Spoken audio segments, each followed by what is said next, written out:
नमस्कार मित्रों, नर्मदे हर। आज मैं कृष्ण कुमार दीक्षित आपके सामने मेरे द्वारा की गई सपरिवार नर्मदा परिक्रमा के संबंध में चर्चा की जाएगी। जैसा कि आप जानते हैं कि नर्मदा नदी शंकर पुत्री हैं।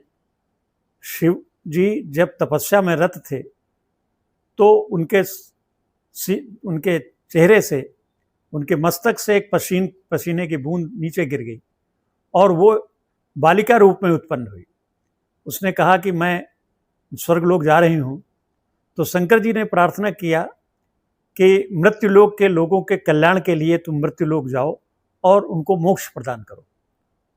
शंकर पुत्री ने कहा कि नहीं, मैं अपने तपस्या करूँगी। लेकिन शंकर जी के बहुत मनाने से नर्मदा जी तैयार हो गई और वो पृथ्वीलोक में आई। चूंकि वो शंकर पुत्री थी, परिश्रम से पैदा हुई थी, इसलिए उनका वेग बहुत अधिक था और वो ब्रह्मचारिणी थी। इसीलिए शंकर सुता कहते हैं नर्मदा जी को। और वो मैकल पर्वत से निकली हैं, इसलिए वो मैकल सुता और मैकल कन्या भी कहलाती हैं। ये नदी किसी समुद्र, किसी पर्वत से नहीं निकली हैं, किसी हिमाचल पर्वत से नहीं निकली हैं। ये मैकल नामक छोटे से पहाड़ से निकल करके अरब की खाड़ी खंबात में जाके समुद्र से मिल गई हैं। इनका सबको पुण्य देती हैं नर्मदा, इसीलिए इनको नर्मदा कहा जाता है। इनका वेग बहुत अधिक है और ये शोर मचाते हुए चलती हैं, इसलिए इनको रेवा भी कहलाता है, रेवा कहने। हम लोगों ने बहुत दिन से नर्मदा परिक्रमा की मनसा बना रहे थे, लेकिन 20 फरवरी 2017 को मेरे बहनोई श्री सत्य प्रकाश तिवारी, मेरी छोटी बहन सविता तिवारी तथा अन्य 4 परिवारों ने नर्मदा जी की परिक्रमा करना का लक्ष्य लिया और 2 बड़ी बड़ी गाड़ियों में, एक गाड़ी में 3 परिवार, दूसरी गाड़ी में 3 परिवार, जिसमें डाले भाई साहब, व्यास भाई साहब और तीसरे गुप्ता जी और मैं और मेरी बहन बहनोई यात्रा करना शुरू की। हम लोगों ने ये यात्रा होशंगाबाद से शुरू की। आप कहीं से भी यात्रा शुरू कर सकते हैं। तो हम लोगों ने जो सेठानी घाट है, इसका सेठानी घाट होशंगाबाद से यात्रा शुरू की। यहाँ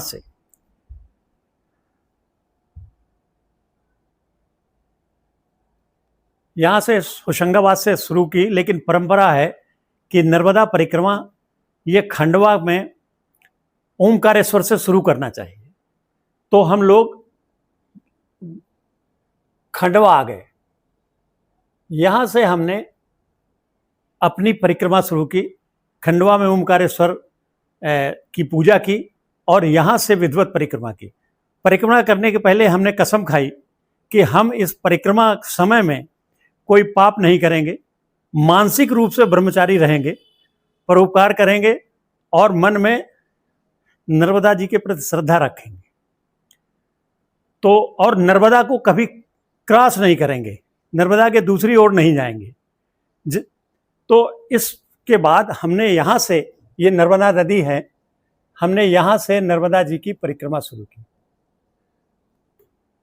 नर्मदा जी के गाड़ी से हम लोग बड़वानी आए। बड़वानी के बाद नंदूरबार, यहाँ तक नर्मदा नदी, अभी मध्य प्रदेश में हम लोग चल रहे थे।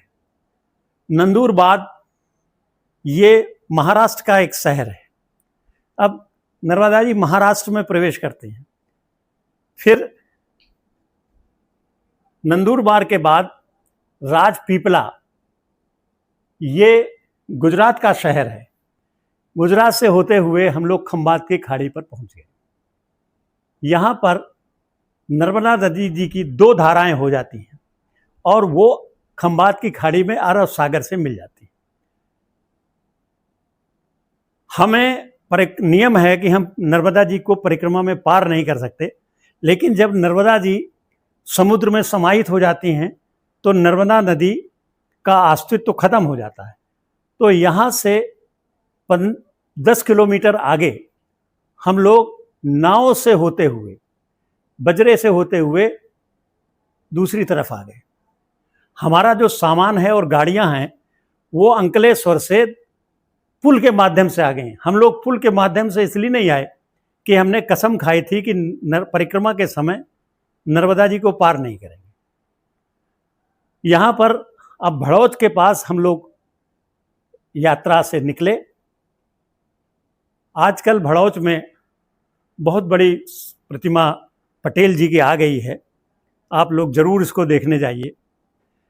फिर अपनी गाड़ियों में हम लोग भड़ौच से बड़ौदा, बड़ौदा से अलीराजपुर, और अलीराजपुर के बाद ये गुजरात के फिर हम लोग धार में प्रवेश किया। हम लोग धार मध्य प्रदेश का एक ज़िला है और बहुत ही पवित्र ज़िला है।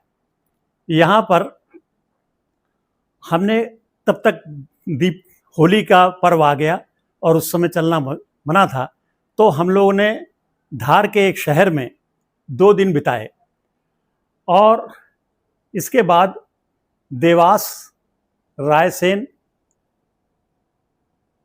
के बाद जबलपुर पहुंचे। जबलपुर में भेड़ा घाट बहुत अच्छा घाट है, देखना चाहिए, लेकिन भेड़ा घाट के पास नर्मदा नदी की कई धाराएं हो जाती हैं, इसलिए हम भेड़ा घाट नहीं गए, क्योंकि भूल से अगर हमने नर्मदा जी की धारा को पार कर लिया तो हमारी परिक्रमा निष्फल हो जाएगी और फिर हमें परिक्रमा करना पड़ेगी। तो हम लोग यहाँ जबलपुर में एक नर्मदा यात्री अमृतलाल बेगड़ जी से मुलाकात हुई। ये बहुत अच्छा वर्णन इन्होंने किया है, किसी समय मौका लगेगा तो बताऊंगा। वो ऋषि तुल्य हैं, उनके घर में हम लोग सपरिवार गए और उनसे वार्ता की। इसके बाद हम मंडला होते हुए अमरकंटक पहुंच गए। अमरकंटक में भी नर्मदा नदी की अंदर से कई धाराएं आती हैं, वो पार ना हो पाएँ, उन सोम को क्रॉस न कर जाएं, इसलिए वहाँ के स्थायी निवासी एक पंडित जी से हम लोगों ने सेवाएं ली कि नर्मदा जी की परिक्रमा हम लोग पार करने वाले हैं नर्मदा जी को। तो इसलिए वो जहाँ से नर्मदा नदी निकली हैं पहाड़ से, यहाँ से इसके बाद भी 10 किलोमीटर आगे जाके यहाँ पर माई की मढ़िया का एक मंदिर है, उससे हम लोग दूसरी तरफ आ गए। यहाँ पर बहुत से मंदिर हैं, इनकी हमने पूजा की और शिवनी नरसिंहपुर होते हुए आए। नरसिंहपुर बहुत पवित्र स्थान है नर्मदा नदी का। यहाँ पर हमें कई अच्छे ऋषियों से मुलाकात हुई। फिर आ करके हम लोग होशंगाबाद आए, लेकिन हम लोग होशंगाबाद में रुके नहीं, क्योंकि सबके घर होशंगाबाद में हैं। फिर भी हम लोग उस समय यात्री थे, तो हम लोग होशंगाबाद को रात में पार करते हुए फिर खंडवा आ गए और यहाँ पर हमारी यात्रा समाप्त हुई। हम लोगों ने यहाँ कन्या खिलाई, पूजा की, नर्मदा स्नान किया, तो ये हमारी पूरी परिक्रमा हो गई। इस परिक्रमा में बहुत अच्छे अनुभव हुए। कई बार हमें एक कन्या के दर्शन हुए और वो फिर कन्या गायब हो गई, तो लगा कि नर्मदा दी हमें दर्शन दे के चले गई। बंदर कुदनी परिक्रमा कठिन परिक्रमा है, इसलिए ये बहुत बड़े भक्त और ब्रह्मचारी लोग करते हैं। हम गृहस्थों को यही परिक्रमा करना है। एक परिक्रमा और होती है जिसमें नर्मदा नदी को कभी पार नहीं करते। जहाँ से आपने शुरू किया है वहाँ से समुद्र तक जाएंगे, समुद्र के उसी किनारे से लौट आएंगे, फिर इसी प्रकार लौट दूसरी तरफ से जा करके फिर लौट आएंगे। तो ये परिक्रमा 2 बार परिक्रमा हो जाती है। उसको पैदल चलने में 5 साल लगते हैं। एक चीज़ मैं और बताना चाहूँगा कि नर्मदा नदी के किनारे बहुत गरीब बस्ती है, गरीब गांव है, लेकिन अगर आप किसी गांव में कोई परिक्रमावासी पहुंच जाता है तो गांव वाले पहले उसको खाना खिलाते हैं, फिर खुद खाना खाएंगे। उसके रहने, सोने, खाने का इंतजाम गांव वाले करते हैं। अगर उनके पास सुविधा नहीं है तो वो भाग करके दूसरे गांव जाएंगे और वहाँ से भोजन ला करके उनको कराएंगे। आप चाहें तो बिना किसी द्रव्य के परिक्रमा पूरी कर सकते हैं। तो मेरा ये निवेदन है, अगर आपको किसी परिक्रमा में कोई संशय है तो आप मुझसे फ़ोन पे पूछ सकते हैं। मैं आपकी व्यवस्था गाड़ी से, बस से करा सकता हूँ। और उसके बारे में पूरा अनुभव दे सकता हूँ। तो मित्रों, नर्मदा जी पे दूसरा है कि आप जब नर्मदा जी के निकट जाते हैं तो आप नंगे पैर जाइए, नहा करके परिक्रमा शुरू करिए और परिक्रमा करने के बाद नहा करके पूजन करके फिर सोइए, तो अधिक खर्च नहीं होगा। धन्यवाद। यदि आपको ये परिक्रमा पूरी अच्छी लगी हो तो कृपया मेरे इस वीडियो को सब्सक्राइब करिए, लाइक करिए और अपना अनुभव, अपनी प्रतिक्रिया भी व्यक्त करिए, ताकि इस नर्मदा परिक्रमा का पुण्य आपको भी मिल सके और सब लोगों को मिल सके। धन्यवाद। जय नर्मदे हर।